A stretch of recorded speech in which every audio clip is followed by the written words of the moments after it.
오늘부터 사순절이 시작됩니다. 봄을 뜻하는 이 사순절은 계절적으로 봄의 길목, 겨울을 지나 봄이 오는 길목에 아, 있게 됩니다. 봄이 오는 길목에는 또 항상 꽃샘추위가 기승을 부리죠. 이번에 추위는 만만치 않습니다.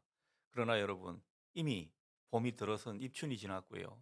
그리고 내일이면 또 우수입니다. 그래서 완연히 봄이 장악할 거라는 그런 기대를 여러분이 가지면 좋겠습니다. 영적인 면에서도 뭔가 봄을 기대하는 것이 바로 사순절 기간입니다. 우리가 이 사순절 기간에 특별히 해야 될 것은 우리 안에 있는 어두움, 그 어두움을 많이 들여다봐야 할 것입니다.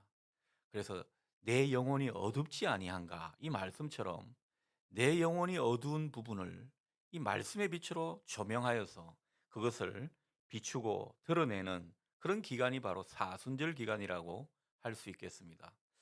또한 내 안에 우상이 있습니다. 여러분, 보이지 않게 우리 안에는 우상이 있습니다. 돈이 우상일 수도 있고 자식이 우상일 수도 있고 내 안에 어떤 우상이라도 이것을 깨트려야 된다는 것입니다. 이 사순절 기간에 특별히 내 안에 우상이 무엇인지 생각하고 그것을 우리 주님의 능력으로 깨뜨려 가는 그런 시간 되시기를 바랍니다. 이러려면요, 우리의 시선이 하나님께로 고정이 되어야 할 것 같습니다. 특별히 이 사순절 기간, 우리의 시선이 세상으로 많이 향하지 않고 하나님께로 향할 수 있도록 여러분들이 특별히 이 은혜를 사모하시기를 바랍니다. 아무쪼록 이 사순절 기간을 통해서 우리가 우리 안에 어두움을 좀 몰아내고 여러분들이 영적인 봄날을 맞이하는 이 은혜가 더욱 있었으면 좋겠습니다. 자, 복음서에서 예수님의 어린 시절에 대한 기록은 그리 많이 다루지를 않고 있습니다. 또 다른 복음서에 비해서 누가복음은 그래도 비교적 예수님의 어린 시절 이야기를 많이 다루고 있죠. 그런데 이 누가복음에서도 예수님의 어린 시절은 주로 탄생 이야기에 많이 집중되어 있는 편입니다. 그러니까 예수님의 유년 시절, 소년 시절, 청소년 시절, 청년 시절의 이야기는 거의 기록이 없다고 해도 과언이 아닙니다. 자, 그런데 오늘 이 누가복음에서는 정말 유일하게 보일 정도로 예수님의 소년 시절에 대해서 우리에게 전해주고 있습니다. 그러니 이 본문이 참 귀하겠죠. 예수님의 소년 시절은 어땠을까? 우리가 그런 생각을 가지면서 오늘 본문을 우리 함께 나누어 봤으면 좋겠습니다. 오늘 본문은요, 예수님의 그 어린 시절을 본격적으로 이야기하기 전에 먼저 40절의 말씀으로 시작하고 있습니다. 아기가 자라며 강하여지고 지혜가 충만하며 하나님의 은혜가 그의 위에 있더라. 이렇게 우리에게 전하고 있습니다. 예수님은 자라나시면서 어떻게 됐다고요? 강해졌다고. 뭐 강해졌다 그러니까 뭐 아이가 뭐 굉장히 어, 큰 힘을 발휘했다 이렇게 생각할 수도 있는데 아주 튼튼하게 자라나셨다 이렇게 이해하시면 되겠습니다. 예전에 그 흑백 TV 시절에 보면 여러분 그 작고한 박노식 배우 아시는지 모르겠습니다. 이 박노식 씨가 자기 아들 요즘 뭐 그 아들이 텔레비에도 나오죠. 박준규라고 그 아들하고 같이 이렇게 TV 광고했던 내용이 있었습니다. 제가 그것이 아직도 기억이 나는데 아마 영양제 광고였던 것 같아요. 그게 광고 대사가 아주 인상적이죠. 여러분 기억하십니까? "개구쟁이라도 좋다. 튼튼하게만 자라다오." 웃는 거 보니까 연식이 좀 되는 것 같습니다. 이 말처럼요. 예수님은 개구장이셨는지는 모르겠지만은 굉장히 튼튼하게 자라셨다는 것을 우리가 성경을 통해서 알게 됩니다. 예수님은 몸만 튼튼하게 자라신 것이 아니라 오늘 성경을 보니까 지혜도 자라나셔서 이 지혜가 충만했다. 얼마나 그 지혜가 가득했는지 모른다. 그것을 우리가 알 수가 있고요. 무엇보다 하나님의 은혜가 늘 예수님 위에 있었다.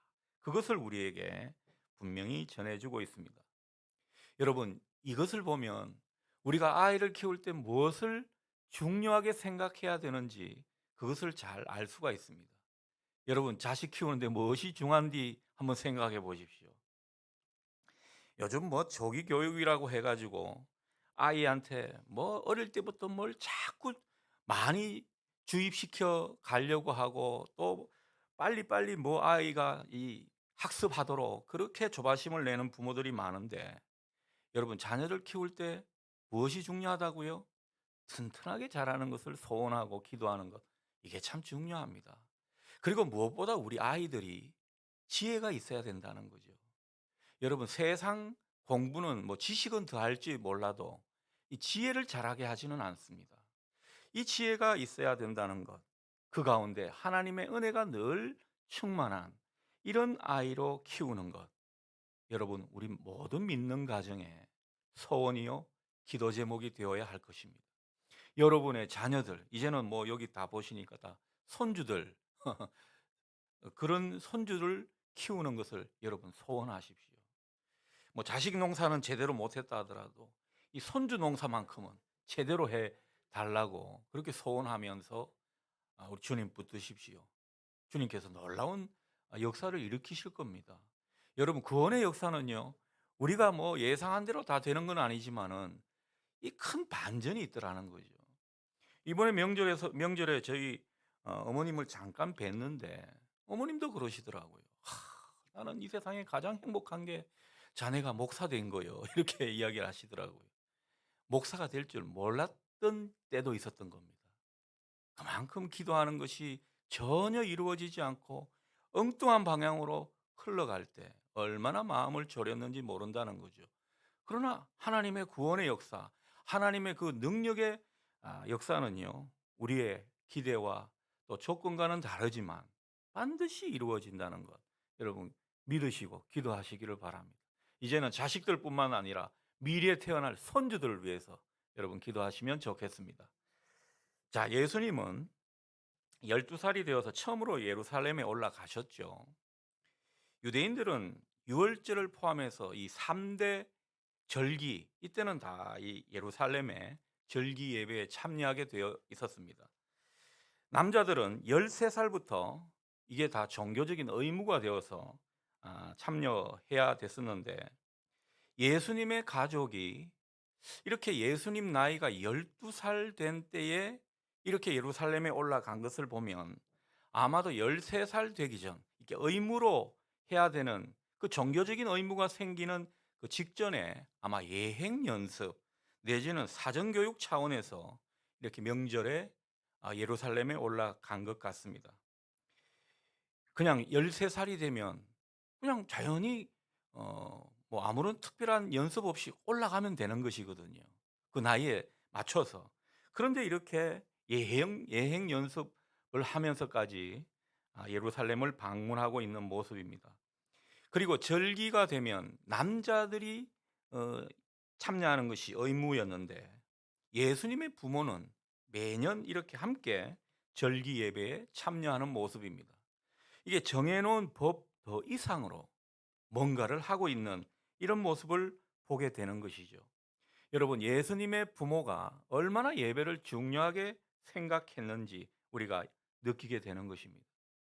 예수님의 가정이 얼마나 신실한 믿음의 가정이었는지 새삼 느끼게 되는 대목인 것입니다. 여러분, 소년 예수님, 꿈에도 그리던 예루살렘에 가게 되었습니다. 얼마나 그 가슴이 벅차 올랐는지 모릅니다. 나사렛 촌구석에 살다가 이 서울이라고 할 수 있는 예루살렘에 올라가게 되니까 얼마나 좋았겠습니까? 제가 어릴 때 잠깐 구미라는 도시에 산 적이 있었는데요. 그 구미에서 제가 이 시골 촌놈이 서울 어린이 대공원에 놀러 온 적이 있습니다. 우리 사촌 누님이 여기 성수동에 살았거든요. 초대를 해가지고 제가 어린이 대공원에 갔는데 꿈에도 그리던 청룡 열차를 제가 탔다는 거 아닙니까? 그것도 아마 초등학교 3학년 때쯤 됐을 겁니다. 초등학교 3학년에 제가 청룡 열차를 타면서 느끼는 감동, 지금도 기억이 생생합니다. 내 생전에 이런 걸 다 타보다니 뭐 이런 생각도 들고요. 두고두고 내려와서 아이들한테 자랑했습니다. 니들은 서울은 가봤냐? 청룡열차라는 걸 타보기는 했냐? 그건 실제 용은 아니다. 놀이기구다. 아이들은 뭐 이야기를 해줘도 제대로 이해하지 못했던 그 모습을 보면서 얼마나 어수됐던 기억이 나는지 모릅니다. 자, 그런데 예수님은요, 저와는 좀 다른 차원의 이유로 가슴이 벅찼던 것 같습니다. 예수님이 그토록 예루살렘에 가보고 싶었던 까닭은 다른 게 아닙니다. 뭔가 좋은 구경거리를 보고자, 아니요, 그런 것이 아니었습니다. 화려하고 발달된 그런 문화를 경험하고자 예루살렘을 가보고 싶었던 것이 아닙니다. 예수님은 나사렛 회당과 또 부모님한테서만 배우던 그런 사정이었는데, 이 예수님께서 예루살렘에 가셔서 대학자들을 만나서 배울 수 있는 그런 기회를 가질 수 있다는 것에 감격했던 것입니다. 이후에 우리가 그런 것을 또 느낄 수가 있는데, 저하고는 차원이 다릅니다. 예수님은 얼마나 차원이 높으신 분인지 모릅니다. 당시 절기가 되면요, 이 사내들인 대학자들이 이 성전에서 공개 강의를 하는 그런 일들이 있었다고 합니다. 그래서 우리가 잘 아는 그 바울의 스승이라고 할 수 있는 가말리엘, 뭐 이런 학자들이 나와서 공개 강의를 했고요. 또 예수님한테 또 찾아왔던 니고데모, 그분도 굉장히 대학자거든요. 이런 분들이 공개 강의를 했더랬습니다. 궁금하면 질문도 아주 스스럼없이 할 수 있었던 그런 배경이 이 시대에 있었습니다.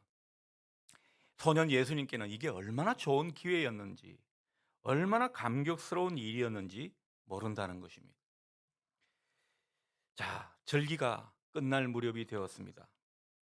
같이 이제 사람들이 한 동네 사람들이 다 같이 이렇게 왔었는데, 이제 335 때를 지어서 다시 고향으로 돌아가는 때가 되었습니다. 대개 이때 돌아갈 때 풍경을 보면요, 여자들을 먼저 보내고 남자들은 뒤에 따라갔다고 합니다. 아무래도 남자들이 발걸음이 씩씩하고 빨리 걸으니까 여자들을 먼저 보낸 것 같습니다. 아이들은 엄마와 먼저 가기도 하고 또 나중에 아빠 따라 가기도 했습니다. 자, 그런데 이렇게 가다 보면요, 결국은 또 어른은 어른끼리 가게 되고 아이들은 아이들끼리 가게 되는 뭐 그런 상황이 벌어집니다. 아무튼 이런 식으로 쭉 무리를 지어 갔더랬습니다. 그런데 문제가 생겨버렸죠. 하루길쯤 갔을까요? 예수님의 부모 요셉과 마리아가 이 정한 숙소에 왔는데 그제서야 아들 예수가 없는 것을 발견한 것입니다. 아니, 이런 엄청난 일이 어떻게 있을 수 있는가? 이 부모들 아마 혼비백산했을 것입니다. 하루길을 다시 걸어서 예루살렘에 왔고 또 예루살렘에 와서도 얼마나 찾았는지 하루를 다 소비해 버렸습니다. 여러분, 이 부모들에게 그 아들 얼마나 귀하겠습니까? 뭐 예수님을 수태할 때부터 천사들이 동원되고 얼마나 부모들에게는 귀한 아들입니까? 이 여러 아들하고는 다르지 않겠습니까? 이렇게 귀한 아들 예수가 이 자기들 눈에 안 보이니까 이 부모들은 거의 멘탈이 나갈 지경으로 그렇게 아들을 찾고 어, 헤맸던 것입니다. 자, 그런데 참 다행히도 예수님을 찾았죠. 예수님 어디서 찾았습니까? 성전에서 찾았습니다. 소년 예수님 뭐 하고 있었습니까?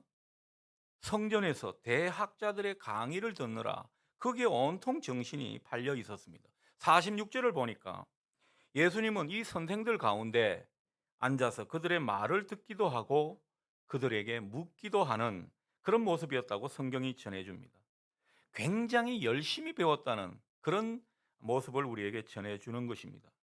자, 그런데 이때 예수님과 함께 했던 사람들의 반응이 놀랍습니다. 47절입니다. 이런 예수님의 말을 듣고 있던 사람들, 그 지혜와 대답에 놀랐다고 그렇게 성경은 전해주고 있습니다. 여기서 놀랐다는 것은요, 아주 어마어마하게 경탄했다, 뭐 이런 식으로 우리가 이해를 할 수 있겠습니다. 예수님이 하는 그 질문이나 말이 뭔가 또래 아이들보다 앞서가고 성숙해서 그런 것이 아니라 이 아이의 말이 뭔가 차원이 다르다는 것을 사람들이 느꼈기 때문에 그토록 경탄에 마지 않았던 것입니다.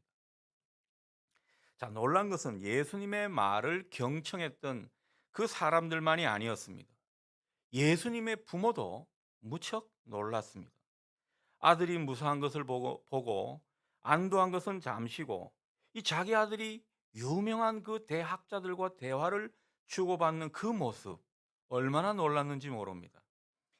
그러니 이 놀란 모습 가운데는 뭐 아들이 참 기특하다, 우리 아들 참 똑똑하다, 이런 것도 조금은 있었겠지만은 자기가 그간 키우고 봐왔던 그 아들이 아닌 것 같은 그런 어떤 모습이 느껴졌기 때문에 또 놀란 것입니다. 여러분, 문득 아이가 쑥하니 크고 또 그 아이에서 나오는 말이 참 놀랄 만한 그런 말이 들려올 때 또 낯설게 느껴지기도 하지 않습니까? 이 부모들이 그런 감정을 느꼈다는 것입니다. 그러나 부모들이 더 이상 놀라거나 또 감탄해야 할 겨를이 없었습니다. 드디어 아이를 찾았기 때문에 또 이 엄마로서 엄마의 본능이 나오는 거죠. 여러분, 엄마의 본능이 어떤 것입니까? 아무리 아들을 예수로 하더라도 이 아들을 붙들고 이제 책망하는 겁니다. 그게 오늘 성경에 나오고 있죠. 얘야, 이게 무슨 난리냐? 네 아버지와 내가 너를 찾느라고 얼마나 헤매고 얘를 태웠는지 아느냐? 여러분, 아이를 한 번이라도 잃어버린 경험 있는 분은 느끼실 겁니다. 그렇게 찾아 헤맬 때는요, 나타나면 무조건 감사하고 감격해 할 것 같은데, 또 막상 눈에 보이고 그 아들 녀석이 태연하게 뭔가를 하고 있다고 생각하면 갑자기 뚜껑이 열리는 거죠. '아니 이놈 봐라.' 하면서 얼마나 또 딴 표정이 되는지 모릅니다. 대개 이때 엄마들은 순학질 여사가 되는 것 같아요. 제 경험이라서 그런지 몰라도 "이놈 새끼야, 네 마음대로 어디 가지 말랬잖냐. 우리는 널 찾아 이렇게 헤매고 고생했는데 넌 한가하게 여기서 뭐 하고 있냐." 아주 우라통이 터진다는 그 마음으로 이제 이 자식들 등짝을 스매싱하게 되죠. 이런 게 여느 풍경일 것 같습니다. 그러나 오늘 마리아는 그런 모습은 아니었던 것 같아요. 마리아는 지성과 교양, 신앙을 겸비한 사람이죠. 그 정도는 아니고 가볍게 예수님을 향해 책망을 한 정도로 느껴집니다. 자, 이렇게 어머니가 자식에게 대할 때 그 자식이 어떤 반응이어야 하겠습니까? 그런데 오늘 소년 예수님이 보여준 반응은요, 좀 뜻밖입니다. 좀 당황스럽게 하는 모습을 보게 됩니다. 49절 보십시오. 예수님이 뭐라고 말씀합니까? 어찌하여 나를 찾으셨습니까? 내가 내 아버지의 집에 있어야 할 줄을 알지 못하셨습니까? 아니, 아들을 찾아 이렇게 헤매면서 애간장을 다 태운 어머니에게 내가 있어야 할 곳은 여기입니다, 이렇게 말한다면 이 얼마나 참 마음에 거리감을 주는 말입니까? 어떻게 보면 이 말은 좀 심한 말이라고 볼 수도 있겠습니다. 내 아버지 집 성전이 소년 예수님이 있을 곳이라고 아주 당당하게 고개를 세우고 하는 그 말에 어떻게 보면 마리아는 아연실색할 수밖에 없지 않았을까, 그런 생각이 듭니다. 너무도 당돌한 모습 때문에 그렇습니다. 성전의 학자들과 놀더니만 이젠 시골 부모들은 안중에도 없는 그런 모습처럼 비춰지기도 합니다. 제가 부모라면 되게 섭섭했을 것 같습니다. 그러나 마리아는 이때 무슨 뜻으로 이 아들이 이런 말을 하는지도 잘 알지 못했고 그저 서운함만 가득했고 거리감만 확인해 줄 뿐 별다른 모습을 갖지 못했습니다. 자, 이런 상태로 또 이 가족은 터덜터덜 또 고향으로 와 가지고 나사렛이라는 그곳에서 또 계속 지내게 된 것입니다. 오늘 성경을 보면 그 이후에 뭐 특별한 사건이 있었던 게 아닙니다. 그저 평범한 일상을 지냈습니다. 그런데 마리아는 이후로 이 모든 성전에서 있었던 일, 그리고 예수님의 말을 두고두고 마음속 깊이 새겼다고 성경은 전해주고 있습니다. 그리고 예수님도 그래요. 뭐 언제 그런 일이 있었냐는 듯이 이제 고향에 와서는 부모님께 순종하는 모습을 보이고 있습니다. 51절이 그 내용을 우리에게 전해주고 있죠. 예수께서 함께 내려가사 나사렛에 이르러 순종하여 받드시더라. 그 어머니는 이 모든 말을 마음에 두니라. 이렇게 성경은 우리에게 전하고 있습니다. 그러니까 이 상황을 추측해 보면 예수님은 그저 아버지를 따라 목수일을 계속 도와서 하고 있고, 또 어머니를 도와서 집안일을 하고 있는 그런 모습이죠. 그런 모습으로 18년이란 세월을 쭉 보냈다. 성경은 아주 담담하게 우리에게 그 점을 가르쳐 주고 있습니다. 자, 그렇다면 오늘 우리가 드는 질문은 아마 그것일 겁니다. 오늘 49절처럼 내가 내 아버지의 집에 있어야 할 줄을 알지 못하셨습니까? 주님이 왜 이런 말씀을 했냐라는 것입니다. 예수님의 이 말씀은요, 뭐 육신의 부모를 무시한다, 인정하지 않겠다, 뭐 이런 투로 하신 말씀은 아닐 것입니다.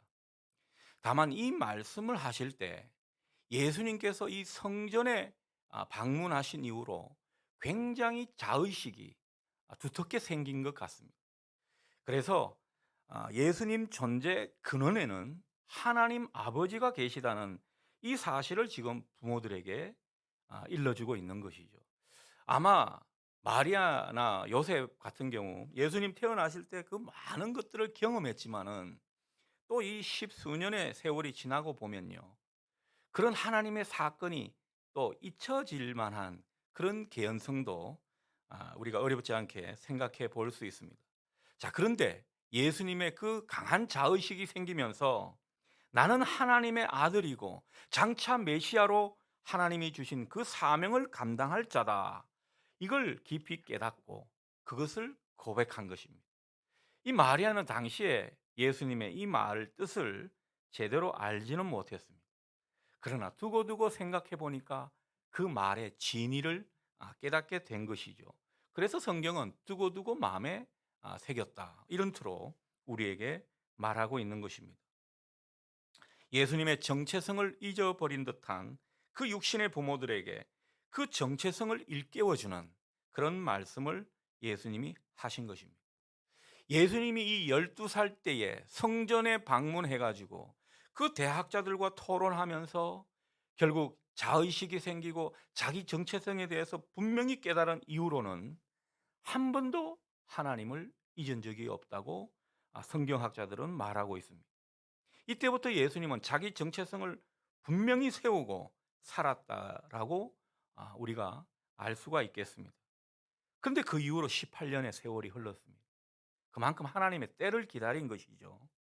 그 하나님의 때를 기다리면서 육신의 부모에게 효도하고 순종하는 그 예수님의 모습을 우리가 느낄 수가 있습니다. 그러고 보면 이 소년 예수님 어릴 때부터 참 신실했죠. 내가 사명을 받았다. 나는 정말 하나님의 아들이구나. 나는 메시아로 하나님께서 나를 사용하시겠구나.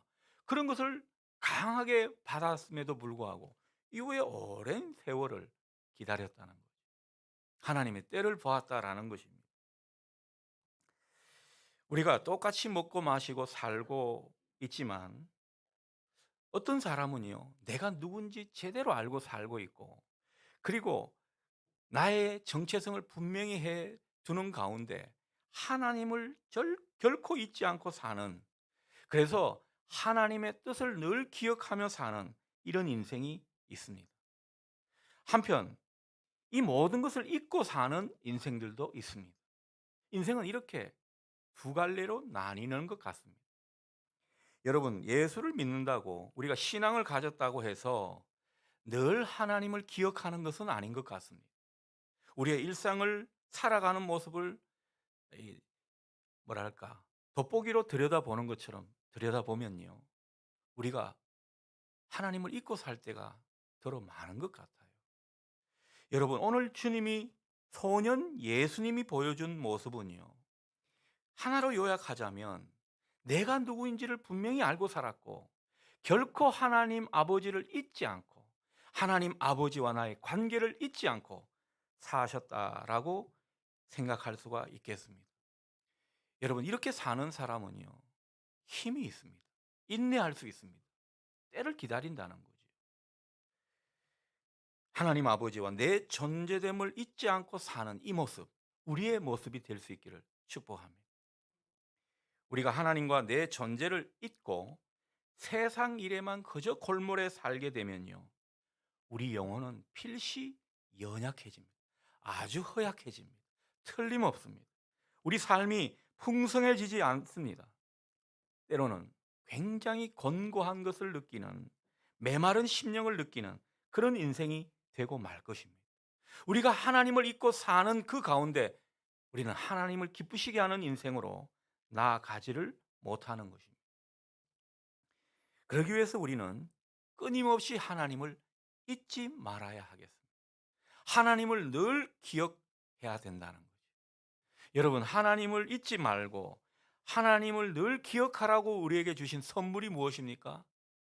그게 말씀입니다. 말씀을 주신 이유는 다른 게 아닙니다. 여러분, 이 말씀은요, 어떻게 보면 하나님은 보이지 않는데 보이는 하나님으로 믿도록 우리에게 주신 것이 하나님의 말씀 성경이라고 볼 수 있겠습니다. 여러분, 예수님은 그 18년의 세월 동안 무엇을 하셨겠습니까? 저는 예수님의 그 소년 시절, 이 12살 분기점으로 공생에 시작하는 30 되는 나이까지 이 18년간 무엇을 하셨을까 묵상해 보니까요, 다른 게 아니더라고요. 예수님은 끊임없이 하나님을 잊지 않으시려고 말씀을 가까이 하셨고 그 말씀 속에서 하나님의 뜻을 헤아렸습니다. 여러분, 예수님의 그 공생의 사역 3년간 얼마나 위대한 하늘의 진리, 하나님의 뜻을 선포하셨습니까? 놀라운 치유의 역사, 놀라운 기적의 역사를 베푸시는 그 사역이 어떻게 가능했겠습니까? 하나님의 때를 기다리며 이 18년간이라는 세월을 말씀을 가까이 하면서 하나님의 뜻을 헤아리고 그분을 만나고 하는 이 시간으로 예수님은 사셨던 것입니다. 여러분, 예수님의 그 공생의 사역에 이 주옥 같은 설교 그냥 나오는 게 아닙니다. 여러분, 설교 한 편을 정말 성도들이 은혜 받는 설교를 만들기 위해서 얼마나 많은 시간을 소모하는지 모릅니다. 예수님도 충분히 그러셨을 것 같습니다. 여러분, 백조가 물 위에서 아주 우아하게 움직이죠. 이 우아하게 움직일 때 물 밑에서는 어떻습니까? 그냥 발버둥 치는 거죠. 얼마나 발길질을 끊임없이 하고 있는지 모릅니다. 그러면서 겉으로는 우아한 자태가 나오는 거죠. 예수님의 공생의 사역의 그 주옥 같은 설교는요, 이 18년간의 그 끊임없는 발길질, 끊임없이 하나님 말씀을 붙들고 실험하는, 하나님 아버지를 결코 잊지 않으시려는 그런 예수님의 몸부림의 기간이었던 것입니다. 예수님의 가정은 참 모범적인 가정이었습니다. 예수님의 어린 시절은 우리가 다 본받아야 할 모범적인 삶이었습니다. 그 모범적인 삶은 하나님을 잊지 않고 하나님 말씀에 순종하기 위해서 부모님께 순종한 모습으로 우리에게 전해지고 있습니다. 예수님은 그 때를 기다리셨습니다. 그리고 그 부모는요, 하나님께서 이 아들을 통해서 뭔가 뜻밖의 일을 만나게 했고 또 자기들이 예기치 않은 사건을 경험하게 하신 그 일들에 대해 마음 깊이 새기는 모습이었습니다.